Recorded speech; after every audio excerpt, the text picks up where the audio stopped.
বন্ধুরা, টমেটোর তো চাটনি করে তো অনেক সময় খেয়েছেন বা টমেটোর অনেক রেসিপি তৈরি করে খেয়েছেন। তো আজকে আমি একটু অন্য ধরনের রেসিপি বানিয়ে দেখাবো।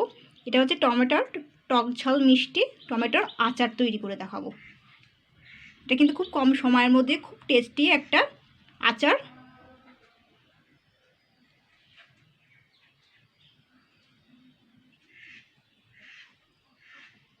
আচারটা দেখুন কতটা লোভনীয় স্বাদের আচার। এই দেখুন, এটা কিন্তু জল ছাড়া কিন্তু আচারটা। এই দেখুন,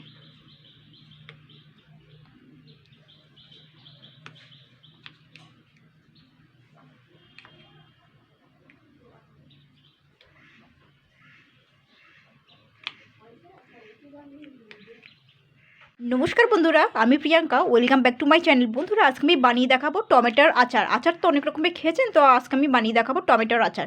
তো টমেটো আচার বানানোর জন্য এখানে আমি কিন্তু বেশ কয়েকটা কিন্তু লাল লাল দেখে টমেটো নিয়ে নিয়েছি। তো এটা কিন্তু পাকা টমেটোরই করতে হবে।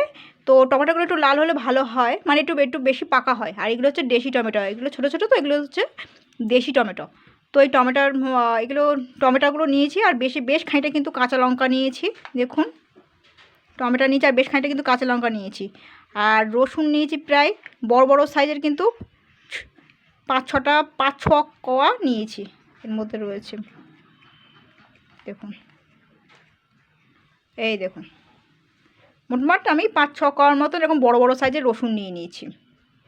আর এখানে টমেটো নিয়েছি, আর এখানে হচ্ছে কাঁচা লঙ্কা ওরকম বেশ খানিকটা নিয়েছি। তো ঝালটা পরিমাণ মতন নেবেন, তবে একটু আচার বলে কথা, তো টক মিষ্টি ঝাল না হলে আচার হয় না।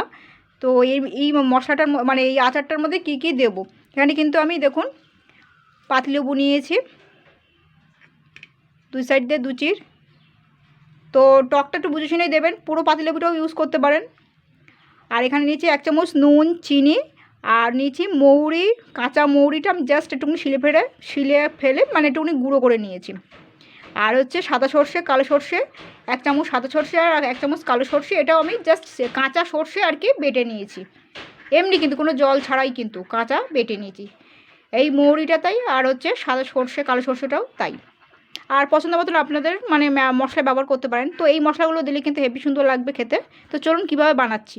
আর এগুলোকে এখানে কিন্তু এই টমেটোগুলো কিন্তু আমি ভালো করে ধুয়ে নিয়েছি। তো এবার আমি জাস্ট দুইখানা করে কেটে নেবো, 2 পিস করে নেবো আর কি।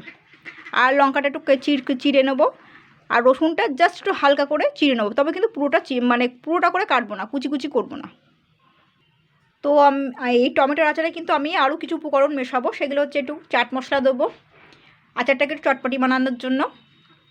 আর এখানে একটু বিট নুন ব্যবহার করব, আর পরিমাণ মতন একটু লঙ্কার গুঁড়ো ব্যবহার করব, তবে কিন্তু খুব বেশি হয়ে ঝাল হয়ে গেলে কিন্তু খাওয়া যাবে না। যেহেতু এখানে আমি এতগুলি কাঁচা লঙ্কা দিয়েছি, আর কাঁচা লঙ্কাগুলো আমি চিড়ে নিয়েছি দেখুন। আর টমেটোগুলো একটু জাস্ট 2 ভাগ করে নিয়েছি। আর রসুনটাও কিন্তু একটু জাস্ট মধ্যখানতে একটু চিড়ে নিয়েছি, পুরোটা চিড়ে নিই। তো দেখুন, একটা কড়াই কিন্তু বসিয়ে দিচ্ছি গ্যাসে। আর মশলা কিন্তু বেশি পোড়ানো যাবে না, তো মিডিয়াম গরম হয়েছে। এবার আমি তেল দিয়ে দিচ্ছি। এবার আমি কিন্তু এই তেলেই কিন্তু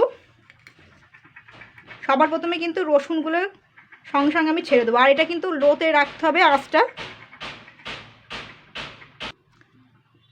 তো তেলটা কিন্তু হালকা গরম হয়ে গেছে, সবার প্রথমে কিন্তু রসুনটা দিয়ে দেবো।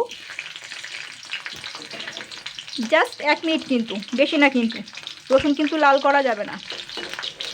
এবার রসুনে কিন্তু খুব সুন্দর একটা কিন্তু হালকা একটা ফ্লেভারে মানে গন্ধ বেরিয়েছে। এবার আমি যে উপকরণগুলো বলেছিলাম সেগুলো কিন্তু আমি দিয়ে দেবো।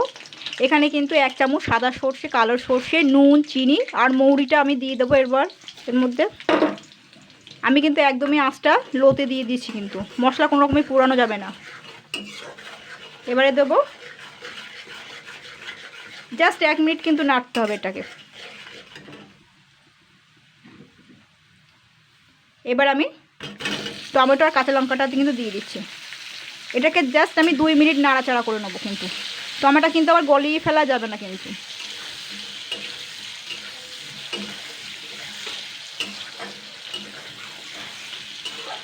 এইবার আমি টমেটো কিন্তু বেশি গলিয়ে ফেলা যাবে না আর কি।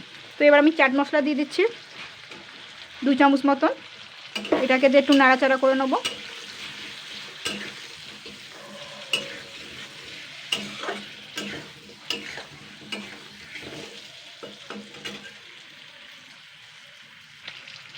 আর দেবো এখানে একটু সামান্য হালকা করে 1 চামচ মতন বিট নুন, কিন্তু আচারে কিন্তু বিট নুন দেয়। হালকা করে একটুখানি লঙ্কার গুঁড়ো দিয়ে দেবো, পরিমাণ মতন আর কি, যতটুকু খাবেন ততটুকুই নেবেন। এবার আমি এটাকে জাস্ট 2 মিনিট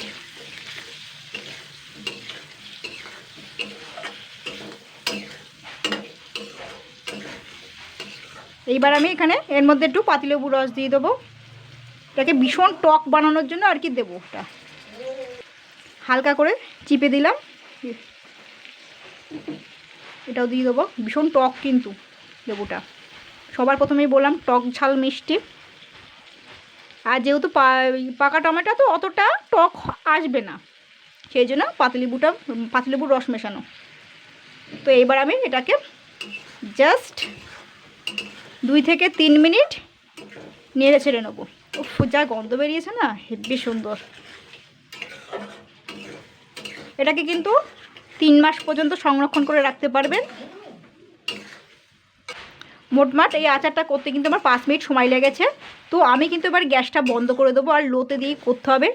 পুড়িয়ে ফেললে কিন্তু একদম পুরো জিনিসটাই কিন্তু বাজে হয়ে যাবে কিন্তু। আর গন্ধটা কিন্তু হেভি সুন্দর বেরিয়েছে, খেতেও কিন্তু অসাধারণ লাগবে।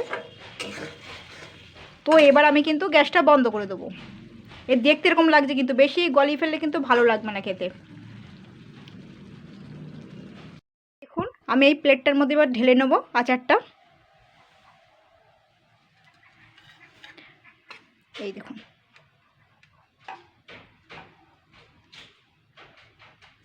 এর মধ্যে এই আচারটা যেটা করেছি সেটা কিন্তু কোনো রকম জল দেওয়া যাবে না, জল দিলেই কিন্তু চাটনি হয়ে যাবে। এই যে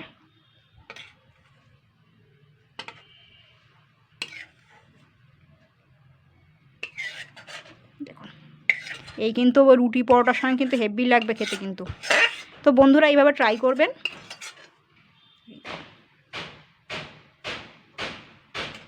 কি সুন্দর দেখতে এরকম হলে হবে, খেতেও কিন্তু অসাধারণ হয়েছে কিন্তু।